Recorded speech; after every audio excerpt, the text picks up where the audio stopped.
దివాకరం, కరుణామయుడు దివాకరం, దయామయుడు దివాకరం, క్యాషియర్ దివాకరం, కలియుగ పురుషుడు దివాకరం, కలియుగ మహాపురుషుడు దివాకరం, క్యాషియర్ దివాకరం, దయామయుడు దివాకరం, కరుణామయుడు దివాకరం, దయామయుడు దివాకరం.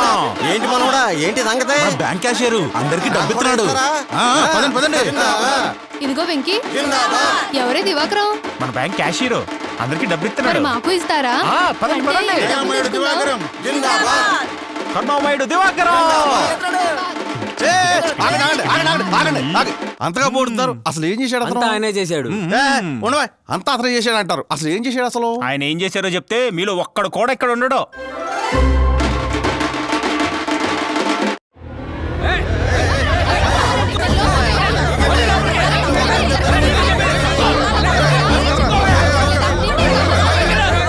ఆగండి, ఎందుకు అలా చొచ్చుకొని వస్తున్నారు? ఈ రోజు బ్యాంకులో రుణమాఫీలే లేవే. రుణమాఫీ కాదండి, ఫ్రీగా డబ్బులు ఇస్తున్నారనే వచ్చాం. ఎరా డబ్బులు ఫ్రీగా ఇవ్వడం ఏంటి? ఎవరిచ్చారు? అదేనండి మీ క్యాషియర్ దివాకరం. ఏయ్, నువ్వు వెళ్ళి దివాకరాన్ని పిలు. Okay sir. దివాకరం గారు, మేనేజర్ గారు పిలుస్తున్నారు మిమ్మల్ని. సార్, ఏంటయ్యా దివాకరం, మన బ్యాంకు డబ్బులు ఫ్రీగా పంచుతానన్నావా? నేనెందుకు పంచుతాను సార్? నాకేం అవసరం? ఆ వెంకీగాడికి ఇచ్చి మాకే ఒకటాకేంటి? వెంకీగాడ్ అంటే ఇందాక వచ్చి 10 లక్షలు డ్రా చేసి తీసుకెళ్ళాడు, అతనేనా? అతనే. నమస్తే దివాకరం గారు. సార్, ఈ చెక్ కొంచెం మీ ఫోటో ఒకటి తీసుకొచ్చా సార్. నా ఫోటో ఎందుకు? మీలాంటి వాళ్ళ ఫోటో గుళ్ళో ఎలాగూ పెట్టలేను కదా సార్, కనీసం ఫోన్లో అయినా పెట్టుకుందామని సార్. కొంచెం బ్యాక్ సార్. అది అతని డబ్బు, అతను తీసుకెళ్ళాడు. నేనివ్వడం ఏమిటి? మాట మార్చుకో. ఒకడికి ఇచ్చి మిగతా మీరు నొక్కేద్దాం అనుకుంటున్నారా? అబ్బా, వాడెవడో మిమ్మల్ని పిచ్చోళ్ళని చేసి ఇక్కడికి పంపాడు. వెళ్ళి వాడిని అడగండి. పదండి, వాడి సంగతి చూద్దాం. పదండి పదండి.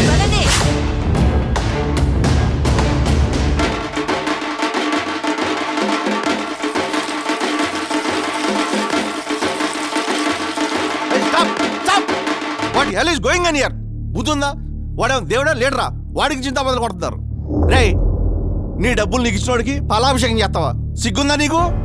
ఒరే, మరి ఇదే పని నువ్వు చేసినప్పుడు? నా డబ్బులు నాకు ఇచ్చినోడికి నేను ఎప్పుడు పాలాభిషేకం చేశానా? గుర్తు తెచ్చుకో.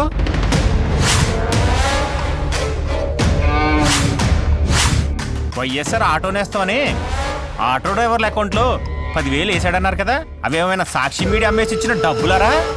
కాదండి. మరి పాలాభిషేకం చేసావు ఆ అమ్మ ఒడని అమ్మ లెక్కల అకౌంట్లో 13,000 వేసాడన్నారు కదా, అవేమైనా భారతీయ సిమెంట్ అమ్మేసి ఇచ్చిన డబ్బులరా? అసలు కాదండి. పాలాభిషేకం చేసావు రైతు భరోసాని రైతుల అకౌంట్లో 7,000 వేసాడన్నారు కదా, అవేమైనా లోటస్ పాండ్ ప్యాలెస్ అమ్మేసి ఇచ్చిన డబ్బులరా? పాలాభిషేకం చేశానా? ఒరే, భారతీయ సిమెంట్ బస్తా ధర ఎంతరా? 400 అండి. అది ఎవరికైనా ఫ్రీగా ఇచ్చాడా? ఇవ్వలేదండి. మరి సాక్షి పేపర్ రేట్ ఎంతరా? 6 రూపాయలండి. అది ఎవరికైనా ఫ్రీగా ఇచ్చాడా? ఇవ్వలేదండి. 6 రూపాయల పేపరే ఫ్రీగా ఇవ్వనోడు, సొంత చెల్లిని తల్లినే బయటికి తరిమేసినోడు, సొంత బాబాయినే గొడ్డలతో వేసేసినోడు ఫ్రీగా డబ్బులు ఇచ్చాడని పాలాభిషేకాలు చేస్తారా? నందమూరి కుటుంబం చనిపోయిన బసవతారకమ్మ పేరు మీద క్యాన్సర్ హాస్పిటల్ కట్టించారు. ఎందుకు? పేదలకు వైద్యం అందించడానికి. నారా భువనేశ్వరి చనిపోయిన తన తండ్రి పేరుతో ఎన్టీఆర్ ట్రస్ట్ పెట్టింది. ఎందుకు? ప్రజలకు సేవ చేయటం కోసం. మరి వైఎస్ జగన్మోహన్ రెడ్డి చనిపోయిన తండ్రి పేరుతో ఏం పెట్టాడు? పార్టీ పెట్టాడు. ఎందుకు? జనాల్ని దోచుకోవడానికి. అభివృద్ధి చేయటం రాదు, రాజధాని కట్టలేడు, పోలవరం పూర్తి చేయలేడు, ప్రత్యేక హోదా తీసుకురాలేడు, కనీసం చూసి చదవటం కూడా చేత కాదు. అలాంటి వాడికి ఊటెలా వేస్తారా? ఫ్రీగా డబ్బులు ఇస్తా ఉన్నారని. రే సీను, నువ్వు రోజు మందు అవుతావే, ఆ మందు క్వార్టర్ రేటు గతంలో ఎంత ఉండేదిరా? 80 రూపాయలండి. మరి అదే మందు ఇప్పుడు ఎంతరా? 200 అండి. ఎంత పెరిగింది? 120 రూపాయలండి. అంటే నెలకి ఎంత పెరిగినట్టు? 3,600 అండి. మరి ఏడాదికి ఎంత పెరిగినట్టు? 43,200 అండి. మరి 5 ఏళ్లలో ఎంత పెరిగినట్టు? 2,16,000 అండి. అయ్య బాబోయ్. చూసారా, ఈ విధంగా పెట్రోల్, డీజిల్, ఇసుక ధరలు, బస్ ఛార్జీలు, ఇంటి పన్ను, ఆస్తి పన్ను, చెత్త పన్ను, రోడ్ ట్యాక్స్, ఫైబర్ నెట్ ఛార్జీలు, ఆ ఛార్జీలు, ఈ ఛార్జీలు అని ఇలా పెంచినవన్నీ లెక్కేసుకుంటే ఈ 5 ఏళ్లలో ఒక్కో కుటుంబం నుంచి దోచుకున్నది అక్షరాల 10 లక్షల రూపాయలు. కానీ కుటుంబానికి నవరంధ్రాలు అనే పేరుతో ఈ 5 ఏళ్లలో మనకిచ్చింది 1 లక్ష రూపాయలు. అంటే 10 లక్షల రూపాయలు మన దగ్గరే మింగి 1 లక్ష రూపాయల ముష్టి మనకిచ్చి నేనే దేవుణ్ణి అంటున్నాడు. అలాంటి వాడికి మీరు పాలాభిషేకాలు చేస్తున్నారు. మీకు తెలుసా మన రాష్ట్రం మీద 13 లక్షల కోట్ల అప్పు ఉందని? అదంతా ఎవరు చేశారు? ఎవరు కడతారు? మన రాష్ట్రం మీద ఉన్న అప్పుల భారం మనదే, మనమే తీర్చాలి. రామన్న, నీ సంపాదన ఎంత? 20,000 రూపాయలు బాబు. నీ కొడుకు సంపాదన? 50,000. నీ కూతురు సంపాదన? 30,000. మొత్తం 1 లక్ష. అవును. నువ్వెప్పుడైనా అప్పు చేసావా? అప్పు చేయాల్సినంత అవసరమేమీ రాలేదు బాబు మాకు. ఎందుకు రాలేదు? సంపాదన సరిపోతుందిగా, అప్పు చేయాల్సిన అవసరమేముంది? చూసారా, సంపాదన సరిపడా ఉంటే అప్పుతో అవసరమే లేదు. మరి మన రాష్ట్రానికి ఎందుకింత అప్పయింది? అయిందంతా సంపాదన లేదు కాబట్టి. సంపద సృష్టించలేనివాడు రాష్ట్రానికి అవసరం లేదు. అప్పులు చేసేవాడు అసలే వద్దు. సంపద సృష్టించి సంక్షేమ పథకాలు ఇవ్వగలిగిన వాడే అసలైన నాయకుడు. అలాంటి వాడే మనకు సీఎంగా కావాలి. దేశ విదేశాలు తిరిగి ఇండస్ట్రీస్, ఇన్వెస్ట్మెంట్స్ తీసుకురావాలి. అంతేగాని ప్యాలెస్ దాటి బయటికి రాని పిరికోడికి ఈ రాష్ట్రాన్ని అప్పచెప్పకూడదు.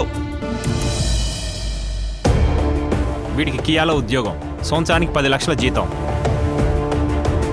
వీడిది సాఫ్ట్వేర్ ఉద్యోగం, సంవత్సరానికి 12 లక్షల జీతం. వీడిది హీరో మోటార్స్లో ఉద్యోగం, నెలకి 85,000 జీతం. వీళ్ళలో ఎవరూ కూడా ప్రభుత్వం బటన్ నొక్కిచ్చే పథకాల మీద ఆధారపడి బతకట్లేదు. రివర్స్లో వీళ్ళ జీతాల నుంచి ట్యాక్స్ కట్టి ప్రభుత్వాన్ని బతికిస్తున్నారు. నిజానికి ప్రభుత్వం చేయాల్సిన పనిది. పరిశ్రమలు తీసుకొచ్చి ఉద్యోగాలు కల్పిస్తే ప్రజలే ప్రభుత్వాన్ని పోషిస్తారు. అప్పుడు ప్రభుత్వం ఇచ్చే పథకాల మీద ఆధారపడాల్సిన అవసరం ఉండదు. బటన్ నొక్కడమే పరిపాలన అనుకుంటే అవ్వా ఇలారా. ఏంటి బాబు? నీకు బటన్ నొక్కడం వచ్చా?